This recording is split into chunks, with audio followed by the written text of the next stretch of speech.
Hi guys, எல்லாருக்கும் வணக்கம் guys. இந்த வீடியோவில் நம்ம என்ன பார்க்க போகிறோன்னா, இந்திய அணி தான் இப்போ இருக்கிறதுல ரொம்பவும் வலுவான அணி. அது மட்டும் இல்லாமல் இப்போ இருக்கிற கரண்ட் ஃபார்மில் 3 விதமான ஃபார்மேட்டையும் டாமினேஷன் பண்ணிகிட்ருக்காங்க.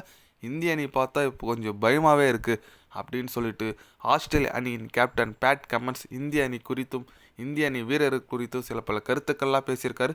அவர் என்ன பேசினார், ஏது பேசினார் சொல்லிட்டு வீடியோவில் டீட்டெயில்டாக பார்க்கலாம். அதுக்கு முன்னே நீங்கள் நம்ம சேனலுக்கு புதுசாக வந்திருந்தீங்கன்னா ஒரு சப்ஸ்கிரைப் மட்டும் பண்ணிவிட்டு வாங்க, வீடியோக்குள்ளே போகலாம். ஆமாங்க, பேட் கமின்ஸ் அவர் யாருன்னு பார்த்தீங்கன்னா, இந்தியாவுக்கு வந்து இந்தியாவே சொல்லி உலகக்கோப்பை இந்தியாவிலேருந்து அடிச்சுட்டு போன ஒரு வீரர், ஆஸ்திரேலியா கேப்டன். அவர் பார்த்தீங்கன்னா இப்போது இங்கிலாந்துக்கு ஆஸ்திரேலியா அணி போக போகிறாங்க ஆஷஸ் டெஸ்ட் சீரிஸ் விளையாடுறதுக்கு. இந்த நிலையில் பத்திரிக்கையாளர் போகிறதுக்கு முன்னே சந்தித்தார் நம்ம பேட் கமின்ஸ். அவர் பார்த்தீங்கன்னா இந்திய அணி குறித்து என்ன சொன்னாருன்னு கேட்டிங்கன்னா, இந்திய அணி ரொம்பவே வலுவாக இருக்குது. கண்டிப்பாக 3 விதமான ஃபார்மேட்டையும் டாமினேஷன் பண்ணிகிட்டு இருக்காங்க இந்திய அணி தான்.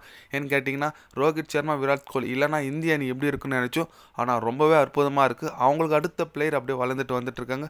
முக்கியமாக சுஷ்மன் கில் கண்டிப்பாக அடுத்த ஒரு விராட் கோலியோட வரதுக்கு சான்ஸ் இருக்குது. ஏன்னா அந்தளவுக்கு நல்ல ஒரு பர்ஃபார்மன்ஸ் பண்ணிட்டு வந்துட்டுருக்காரு. அது மட்டும் இல்லாமல் இந்திய அணி கண்டிப்பாக ஐசிசி சாம்பியன் ட்ராஃபியில் ஒரு நல்ல ஒரு கேம் விளையாடுவாங்க தெரியும். அது மட்டும் இல்லாமல் ஒரு எங்களுக்கு ஆப்போசிட்டில் ரொம்பவே வலுவான அணி பார்த்திங்கன்னா இந்திய அணி தான். அதனால் இந்திய அணிக்கிட்டே விளையாடும் போது நான் கண்டிப்பாக நல்ல ஒரு பிளானோட விளையாடினா மட்டும்தான் அவங்கள நாங்கள் வீழ்த்த முடியும். அது மட்டும் இல்லாமல் இந்திய அணியின் தலைமை பயிற்சியாளராக இப்போ கௌதம் கம்பீர் வந்திருக்காரு. கண்டிப்பாக அவர் ரொம்பவே சிறந்த வீரர். உலகக்கோப்பையில் நல்ல பெர்ஃபார்மன்ஸ் பண்ணி நான் பார்த்துருக்கேன். நான் சின்ன பையனாக இருக்கும்போது அவரோட கேம்லாம் பார்த்துருக்கேன்.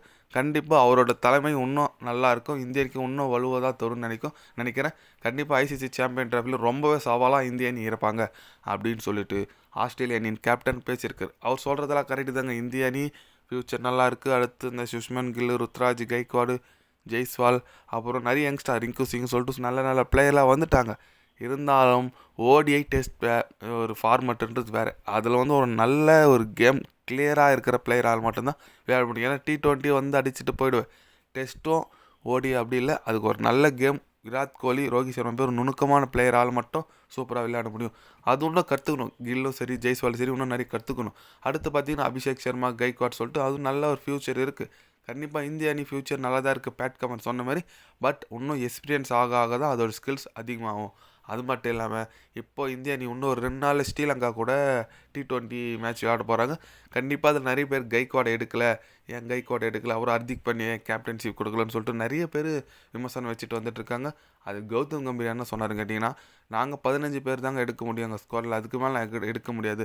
15 பேர் நல்லா விளையாடுறாங்க. அடுத்தது நல்லா கைக்வாடு, அப்புறம் அபிஷேக் சர்மா நல்ல பிளேயர் இருக்காங்க. ஆனால் எங்களால் 15 பேர் மட்டும்தான் எடுக்க முடியும். அதனால் நாங்கள் எதுவும் பண்ண முடியாது அப்படின்னு சொல்லிட்டாரு. ஹர்திக் பாண்டியா ஏன் கேப்டன்சி கொடுக்கலான்னு கேட்டால், ஹர்திக் பாண்டியோட ஃபிட்னஸ் சரியில்லை, அவர் அடிக்கடிக்கு இன்ஜுரி ஆகிறார், அதுக்கு தான் நாங்கள் சூரியகுமார் யாதவ் கொடுத்தோம் அப்படின்னு சொல்லிட்டு ஓப்பனாக ப்ரெஸ் மீட்டில் பேசியிருக்காரு. அவர் சொல்கிறது பார்த்தா அப்போது சூரியகுமார் யாதவ் தான் T20 உலகக்கோப்பைக்கு கேப்டனாக இருப்பாரான்னு நினைக்கிறேன். தெரியல, பட் நல்ல பிளேயரு. கேப்டன்ஷிப் எப்படின்னு தெரியல, வெயிட் பண்ணி பார்க்கலாம். நீங்கள் சொல்லுங்கள், உங்களை பொறுத்த வரைக்கும் கேப்டன்ஷிப் ஹர்திக் பாண்டியா இருந்தால் நல்லா இருக்குமா, இல்லை சூரியகுமார் யாதவ் இருந்தால் நல்லா இருக்குமா, என்ன நினைக்கிறீங்க சொல்லிட்டு ஒரு கமெண்ட் பண்ணிவிட்டு போங்க. இது போன்ற ஸ்போர்ட்ஸ் நியூஸை தெரிஞ்சுக்கணும்னா சேனலை சப்ஸ்கிரைப் லைக் ஒன்று பண்ணிக்கோங்க. கண்டிப்பாக கிரிக்கெட் பற்றி day by day channel update வரும். மறக்காமல் சப்ஸ்கிரைப் மட்டும் கொஞ்சம் பண்ணி வச்சுக்கோங்க. நன்றி, வணக்கம்.